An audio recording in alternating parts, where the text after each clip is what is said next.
Abbiamo oggi Roberto Udali, responsabile del progetto 50.001, una sigla che racconta di come le normative, gli inquadramenti, le regole aiutano il mondo dell'efficienza energetica. ISO 50001 è la normativa dello standard internazionale sui sistemi di gestione dell'energia.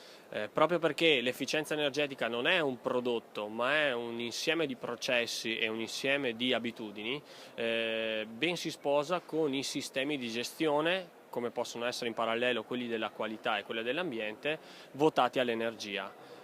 Processi e procedure controllate sul monitoraggio e controllo dei consumi energetici e un percorso di miglioramento continuo sull'efficienza energetica possono portare a importanti riduzioni in ambito di consumo di energia.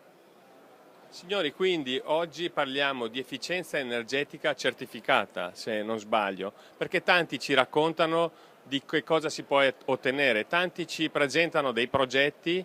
Oggi con Energy End Life, questa rete di impresa, siamo in grado di garantire, certificare, mettere un timbro sull'efficienza che si può ottenere.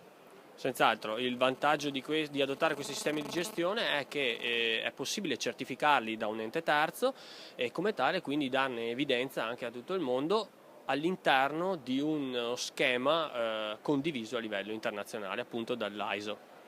Signori, ancora una volta, efficienza 3.0, con il timbro garantita.